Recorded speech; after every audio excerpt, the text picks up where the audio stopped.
Imagine a London that never burned to the ground. The Great Fire of 1666 was one of the most catastrophic events in the city's history, shaping the very streets we walk on today. But what if that fire never happened? What if the towering spires of St. Paul's Cathedral, the grand architecture of Rennes, and the city's skyline were all born of a different story? In this alternate history, London might have looked and felt entirely different. Would the city's medieval streets still stand? Would the city have evolved into the sprawling metropolis we know now? Join us as we explore how the Great Fire of London forever changed the course of history, and what might have been if it hadn't. Over the centuries, the Great Fire of London has been surrounded by myths. One of the most popular stories is that the fire ended the Great Plague, wiping out the rats that carried the disease. In reality, the plague had already been waning before the fire, and the fire didn't have much impact on controlling it. Similarly, people often think the fire spread across thatched roofs, but thatched roofs had been banned in London for centuries, and the real issue was dry timber buildings. Another common misconception is that the fire led to the widespread use of brick buildings in London. While the 1667 Rebuilding Act required brick or stone for new buildings, brick structures already existed in London before the fire. The fire did, however, push authorities to enforce these building codes more strictly. Contrary to popular belief, the fire didn't transform the city into a brick and stone haven. It was more a catalyst for enforcing existing regulations that had been slow to take hold. In the aftermath of the Great Fire, the task of rebuilding London was monumental. The city's layout, although heavily damaged, remained largely unchanged, with many areas reconstructed along the same street plans. However, there was a push for more fire-resistant materials, and this is where brick and stone became more prevalent. The Rebuilding Act of 1667 enforced strict building codes, requiring new constructions to be made from these materials. Despite this, much of the old timber city was rebuilt with similar designs, though more resilient to fire. Sir Christopher Wren, already renowned for his architectural expertise, played a major role in shaping the new London. He was appointed to redesign St. Paul's Cathedral and helped rebuild 52 churches across the city, leaving a lasting impact on its skyline. However, his influence extended beyond churches, as his designs helped steer the city toward a more organized, orderly layout. This rebuilding process also sparked a shift in urban planning, with wider streets and greater attention to fire safety, changes that would guide the future development of London well into the modern era. If the Great Fire of 1666 had never occurred, London's architecture might have looked very different. The fire devastated a city already composed mostly of wooden buildings, leading to the widespread adoption of brick and stone after the disaster. Without the fire, the city would likely have retained more of its medieval structures, including timber-framed homes and narrow alleys.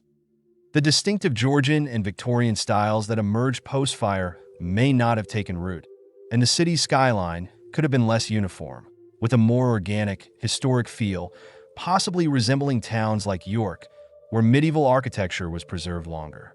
Arguably, the most iconic structure to emerge after the Great Fire was St. Paul's Cathedral, redesigned by Christopher Wren. Had the fire not happened, St. Paul's could have remained a dilapidated Gothic cathedral, struggling with disrepair and neglect. Wren's famous dome, a symbol of London's resilience, might never have been built. The old St. Paul's, with its tall spire, could have continued to stand as the centerpiece of the city, though it may have undergone less dramatic renovations.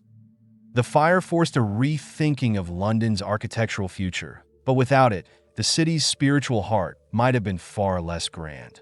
Without the fire, London's rapid urban expansion in the centuries that followed might have unfolded more slowly. The destruction of the medieval city opened up vast spaces for new, larger buildings and wider streets. In an alternate scenario, where the fire never occurred, the urban sprawl might have been constrained by the pre-existing medieval framework, limiting the space available for modern development. The city's growth could have remained more congested and less accommodating to the industrial age, potentially impacting the flow of wealth and resources that helped propel London into a global financial hub by the 19th century. The Rebuilding Act of 1667 was a direct response to the fire, enforcing stricter building regulations and ushering in a new era of fire-resistant construction. Without the fire, the legislation may never have been enacted, and London's skyline could have retained more timber buildings.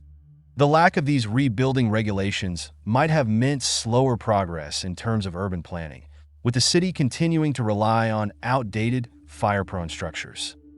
The fire prompted Londoners to rethink the organization of their city, and without it, London streets might have remained cramped, chaotic, and prone to destructive fires for years longer. In the long run, the Great Fire's absence would have left its mark on many facets of London's development. The fire catalyzed improvements in infrastructure, urban planning, and fire safety, which helped prepare the city for future challenges, like the Blitz during World War II. Had the fire not occurred, London may not have adapted so quickly to rapid industrialization. The city's infrastructure might have been slower to modernize, affecting transportation, public services, and the economy. Without the pressure of rebuilding, some of the innovations that shaped modern London, like the wider streets and fireproof buildings, might have taken longer to materialize. Fast forward to today, and the absence of the Great Fire could have fundamentally altered the modern face of London. The towering glass and steel skyscrapers that now dominate the skyline might have been delayed or even absent, as the fire spurred the city's transformation into a resilient, modern metropolis. The absence of the fire might have meant a more fragmented, historically preserved city, less conducive to the rapid, modern urban expansion we see today. London's iconic landmarks, such as the Barbican Estate and the sweeping streets of the financial district, might have never come to fruition, leading to a city with a very different rhythm and structure. In conclusion, the Great Fire of 1666, while a tragic event, ultimately shaped the London we know today. Its aftermath forced major urban planning reforms, architectural innovations, and a rethinking of how cities could be rebuilt to withstand disasters. However, imagining a scenario where the fire never occurred reveals a city that might have been more constrained by its medieval past, with slower growth and a less modernized infrastructure. Whether through the iconic dome of St. Paul's or the wide, fire-resistant streets, the fire's legacy is undeniably woven into the fabric of London's identity, influencing its evolution and character in ways we continue to see today.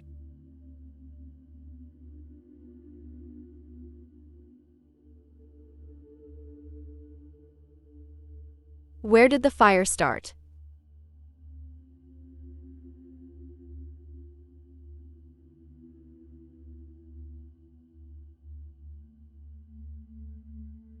How long did the fire burn?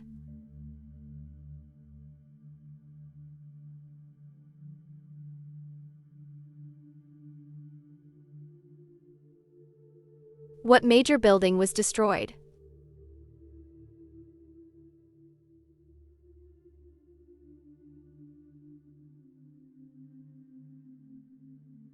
What disaster occurred just before the fire?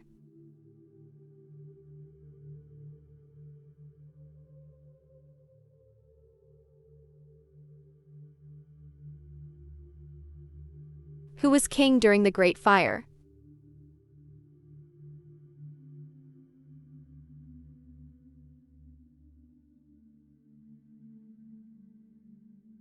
How well did you do?